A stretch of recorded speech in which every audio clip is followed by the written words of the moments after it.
बहुत अच्छा परफॉर्म किया। आज 6 चैप्टर में बताऊंगा लगभग ना के बराबर पैसा लगाने वाले उदय कोटक ने इतना विशाल बैंक कैसे तैयार कर दिया। 6 अध्याय में आज का पहला अध्याय है प्रॉफिट गैप। इन्होंने अपॉर्चुनिटी गैप एनालिसिस किया, ये पहला अध्याय है। गैप कई प्रकार के हो सकते हैं। प्रॉफिट का गैप हो सकता है, परफॉर्मेंस का गैप हो सकता है, जो प्रोडक्ट तैयार किया उसमें गैप हो सकता है, जो मैन पावर है मेरे पास उसमें गैप हो सकता है। पर पहले अध्याय में ये प्रॉफिट गैप इन्होंने कैसे ढूंढा, अपॉर्चुनिटी गैप एनालिसिस इन्होंने कैसे किया। बाजार में एक प्रॉफिट का बीच में बहुत बढ़िया गैप मिल गया था इनको।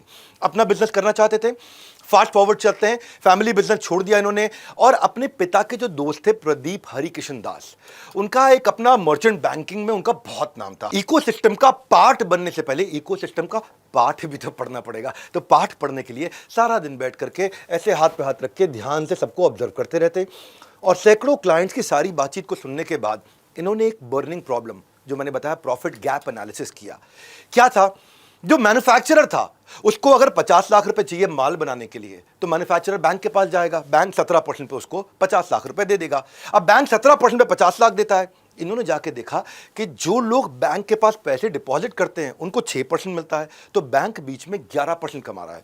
6% पे पैसा लेता है, 17% पे दे देता है। कोटक ने सोचा, उदय कोटक ने, प्रॉफिट कमाने का स्कोप है यहाँ पे, उसने कोटक कैपिटल अब शुरू किया जाकर के 1982 में, पहली छोटी सी कंपनी। ये वो टाइम था। अब इन्होंने अपने दोस्तों को ढूंढना शुरू किया। इनका एक दोस्त था उदय फडके। उदय फडके के पास गए, पता चला कि नेल्को में काम करते हैं, टाटा ग्रुप की कंपनी है, और समझ में आया कि भाई नेल्को को भी यही दिक्कत आ रही है, उनको भी बाजार से बार बार 17% पे लोन लेना पड़ता है। टाटा की वर्किंग कैपिटल का असर इनको जब समझ में आया तो बोला टाटा ग्रुप को भी पैसा चाहिए। इन्होंने क्या किया, देखा कि 6% और 17%, 11% बहुत बड़ा गैप है। अपना दिमाग लगाया कि बैंक कितना कमा रहा है, अगर मैं बीच में कोई जुगाड़ कर दूं। तो फड़के को उन्होंने कहा कि मेरे को मैनेजमेंट से मीटिंग करा दो, और मैनेजमेंट को बोला कि मैं आपको 16% पे पैसा दिला दूंगा। आप तो बैंक से 17% पे लेते हो, टाटा ग्रुप हो, तथा इतना महंगा ले रहे हो, मैं 1% कम पे पैसा देता हूं। उदय ने डील तो कर ली, लेकिन उदय के पास पैसा नहीं था। अब उदय को पैसे का जुगाड़ करना था। आगे जाके टाटा ग्रुप ने हामी भर दी, दे दो मुझको 16% पे दे दो पैसा। इन्होंने क्या किया, अपने सारे पैसे वाले समझदार लोगों के एक लिस्ट तैयार की, किसके किसके पास पैसा है।